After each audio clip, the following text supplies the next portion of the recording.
नमस्कार दोस्तों, सभी दर्शकों का हमारा YouTube चैनल में स्वागत है।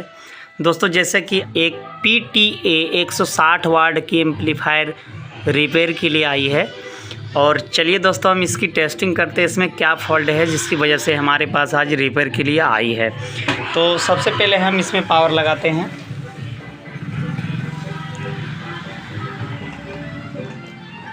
तो इस एम्पलीफायर पर हम पावर दे चुके हैं और बॉक्स की भी कनेक्शन हम कर चुके हैं। और जैसे ही हम इसमें दोस्तों कोई भी ऑक्स कॉर्ड से कनेक्शन करते हैं तो देख सकते हैं दोस्तों, इसकी जो लाइट जलनी चाहिए वो भी नहीं जलती और बॉक्स पर भी साउंड हल्की हल्की आती है, हल्की हल्की लो साउंड की प्रॉब्लम है। तो चलिए आज की इस वीडियो में हम सब सीखेंगे कि लो साउंड की प्रॉब्लम को कैसे सॉर्ट आउट किया जाए और किस तरह से रिपेयर किया जाता है। तो हमारी छोटी सी रिक्वेस्ट है दोस्तों, वीडियो के साथ अंत तक बने रहें और अगर हमारी वीडियो आप सभी को अच्छी लगे तो ही चैनल को सब्सक्राइब और वीडियो को लाइक करिए। तो चलिए सबसे पहले हम ये जो एम्पलीफायर पर ढक्कन लगी हुई है इसे हम ओपन करते हैं और इसे खोल के देखते हैं इसमें क्या प्रॉब्लम है। तो एम्पलीफायर की जो ढक्कन थी दोस्तों हम उसे ओपन कर चुके हैं और यहाँ देख सकते हैं दोस्तों, इसमें 6 ट्रांजिस्टर लगी हुई है और ये ट्रांसफार्मर है, ये साउंड की ट्रांसफार्मर है और ये लीड की ट्रांसफार्मर है, ठीक है। और यहाँ एक सर्किट बोर्ड है, यहाँ भी एक सर्किट बोर्ड है और यहाँ देख सकते हैं दोस्तों, इसमें जो ट्रांजिस्टर लगी हुई है, इसमें जो इसका जो ट्रांजिस्टर की नंबर है 3055 की ये ट्रांजिस्टर लगी हुई है। तो दोस्तों जब भी हमारी लो साउंड की प्रॉब्लम किसी भी एम्पलीफायर पर आती है तो दोस्तों जो मॉसफेट होती है वो मॉसफेट को चेक किया जाता है और इसमें जो ट्रांजिस्टर लगी हुई है सब ट्रांजिस्टर को सबसे पहले हमें चेक करना है। अगर ट्रांजिस्टर इसमें ख़राब हुआ है दोस्तों तो 100% इसमें लो साउंड की जो प्रॉब्लम आई है ये इस ट्रांजिस्टर की वजह से भी हो सकती है। तो चलिए हम ट्रांजिस्टर को सबसे पहले हम चेंज करके देखते हैं। तो चलिए हम ट्रांजिस्टर को हम चेक करते हैं।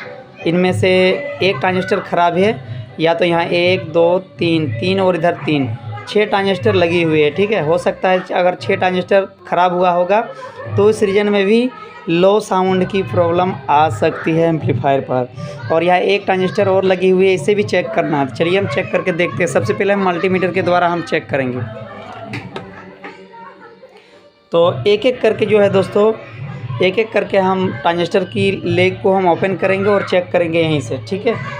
और देखते हैं चेक करके इसमें से कौन सा ट्रांजिस्टर सही है और कौन सा ख़राब है। तो दोस्तों देख सकते हैं एक ट्रांजिस्टर की सभी लेग को हम ओपन कर चुके हैं। अब चलिए हम ये मल्टीमीटर को हम कंटिन्यूटी पर हम सेट कर चुके हैं। अब एक दूसरे के एक प्रोब से हम इसकी चेकिंग करेंगे। तो ट्रांजिस्टर की जो माइनस और प्लस दोनों सिरा है इसमें कनेक्ट करेंगे और इधर से यहाँ नेगेटिव और पॉजिटिव, यानी कि जो हमारी ये नट लगी हुई है पॉजिटिव वायर है और नीचे का ये नेगेटिव वायर है, ठीक है। ये पॉजिटिव और इधर वाले नेगेटिव। तो यहाँ दोनों तरफ से हमारी शॉर्टिंग दिखाई पड़ रही है, देख सकते हैं इसमें शॉर्टिंग हमारी आ रही है। तो जैसे कि दोस्तों अगर ट्रांजिस्टर हमारी नेगेटिव और पॉजिटिव दोनों से हमारी शॉर्टिंग हो जाती है तो उस रीजन में हमारी जो मशीन है दोस्तों वो साउंड कैसे निकलेगी। तो यहाँ एक एक करके हमें सभी ट्रांजिस्टर की जो लेग होती है एक एक करके लेग हमें बाहर निकालना है और एक एक करके हमें चेक करके देखना है। इनमें से 1-2 ट्रांजिस्टर हमारी सही भी हो सकती है, या तो दोस्तों इसमें से सभी ट्रांजिस्टर हमारी ख़राब भी हो सकती है। तो हमें एक एक करके ही चेक करना है।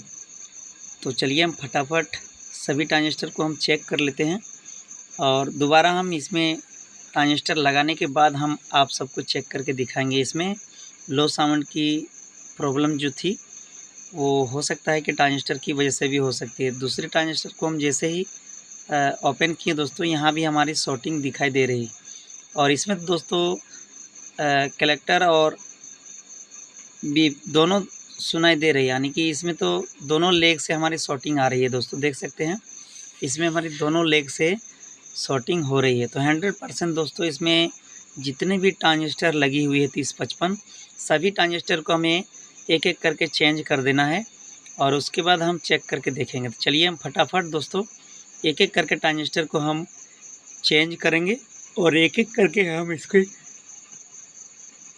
टेस्टिंग करते जाएंगे दोस्तों मल्टीमीटर के द्वारा, और एक एक ट्रांजिस्टर को हम इसमें कनेक्ट करते जाएंगे। तो दोस्तों हम जब तक हम इसकी ट्रांजिस्टर सभी को हम चेक करते हैं और चेंज करते हैं, तब तक के लिए हम वीडियो को केवल पॉज करते हैं। और चलिए पूरा कम्प्लीटली हम लगाने के बाद आपको दिखाएंगे इनमें से कितने ट्रांजिस्टर हमारी ख़राब थी और कितने हमारे इसमें ट्रांजिस्टर सही थी। तो थोड़ी देर के लिए हम वीडियो को पॉज करते हैं।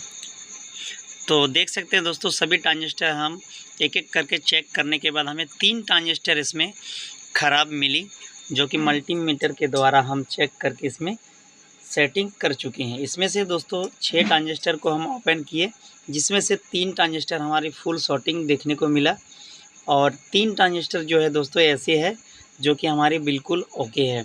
तो दोस्तों जैसे कि हम मशीन को पूरी तरह से क्लीन कर चुके हैं और मल्टीमीटर के द्वारा हम चेक कर चुके हैं एक एक ट्रांजिस्टर। अब इनमें से दोस्तों फॉल्ट नहीं होनी चाहिए, लेकिन चलिए दोस्तों हम मशीन पर हम फिर से दोबारा पावर लगाने के बाद आप सबको हम मशीन की टेस्टिंग करने वाले हैं। चलिए हम सबसे पहले हम मशीन पर हम पावर लगाते हैं दोस्तों, और इसकी टेस्टिंग करके आप सबको दिखाते हैं। तो ये पावर प्लग हम जैसे ही कनेक्ट करते हैं दोस्तों, यहाँ हम कनेक्ट कर चुके हैं और एम्पलीफायर मशीन पर हमारी पावर जो है दोस्तों आ चुकी है। चलिए हम आप सबको हम टेस्ट करके दिखाते हैं इसमें।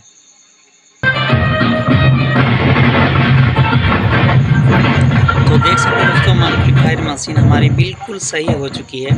ये छोटा सा इन्फॉर्मेशन अगर आप सभी को अच्छी लगी हो तो चैनल को सब्सक्राइब, वीडियो को लाइक कर दीजिएगा। तो मिलते हैं नेक्स्ट ऐसे टॉपिक लेकर। Thank you so much.